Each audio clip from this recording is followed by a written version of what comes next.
Hello food lovers, welcome to cooking world. ఈ రోజు వీడియోలో తాటి రొట్టును ఎంతో ఈజీగా చాలా రుచికరంగా ఎలా తయారు చేసుకోవాలో చూద్దాం. తాటికాయ సీజన్ అయితే స్టార్ట్ అయిపోయింది కదా. తాటికాయలతో ఒక్కసారి ఈ విధంగా తాటి రొట్టి చేసి చూడండి, టేస్ట్ అయితే అదిరిపోతుంది. ముందుగా ఒక గిన్నెలో 2 కప్పులు కానీ 2 తవ్వలు కానీ బియ్యం నూక అయితే వేసుకోవాలి. అదే వరి నూక ఉంటుంది కదా, అది వేసుకుని ఇప్పుడు ఇందులోకి కొద్దిగా వాటర్ వేసుకుంటూ ఈ నూకనైతే తడుపుకోవాలన్నమాట. బాగా ఎక్కువ వేయకూడదు.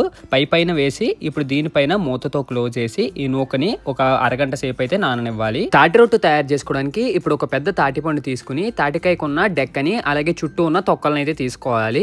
ముందుగా ఈ డెక్కను తీసేసిన తర్వాత ఇప్పుడు ఈ తాటికాయని తీసుకుని నేలకేసి కొట్టాలి. ఇలా కొట్టడం వల్ల చుట్టూ ఉన్న తొక్కలు అయితే ఈజీగా వస్తాయి అనమాట. ఇలా మొత్తం మనం బాగా కొట్టిన తర్వాత దీన్ని అయితే 2 పీసెస్ కింద ఎలాగైతే మనం సెపరేట్ చేసుకోవాలి. ఇలా సెపరేట్ చేసుకున్న తర్వాత దీని లోపల టెంక్ ఉంటుంది. ఇప్పుడు ఈ టెంక చుట్టూ ఉన్న తొక్కలను తీసేసి ఇలా ఈ తాటి టెంకపై కొద్దిగా వాటర్ రాస్తే తీసుకోవడానికి స్మూత్ గా ఉంటుంది అనమాట. ఇలా చిల్లులు బేసిన్తో ఈ తాటి పేసినంతా ఒక గిన్నెలోకి అయితే తీసుకోవాలి. ఇప్పుడు క్వాంటిటీ బట్టి కొద్దిగా బెల్లం తీసుకుని ఇలా చెదకొట్టేసుకుని పౌడర్ కింద తయారు చేసుకోవాలి. ముందుగా మనం తయారు చేసి పెట్టుకున్న తాటి పేస్ట్ని తీసుకుని ఇప్పుడు ఇందులోకి పౌడర్ కింద తయారు చేసుకున్న బెల్లం అయితే వేసుకోవాలి. స్వీట్ ఎక్కువ తినేవాళ్ళు ఉంటే కొద్దిగా బెల్లం అయితే ఎక్కువ పడుతుంది అనమాట.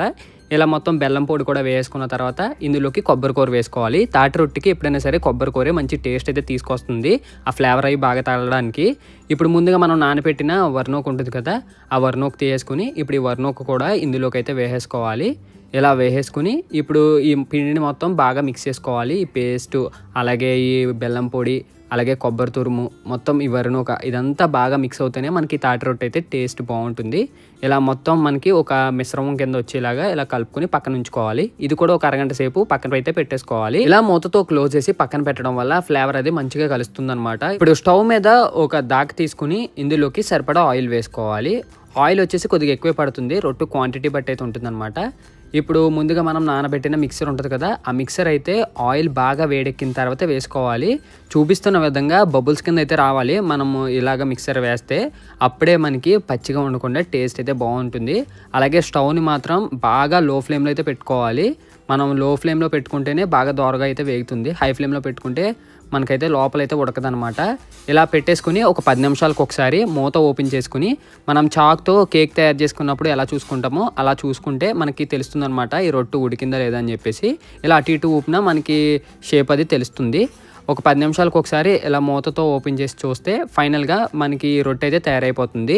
దీన్నైతే మనం అట్ల కాడతో అయితే తిప్పకూడదు. ఇలా ఒక గిన్నె తీసుకుని ఇలా మనం ఫ్లిప్ చేసేస్తే మనకి అద్దిరిపోయే తాటి రొట్టె అయితే రెడీ అయిపోతుంది.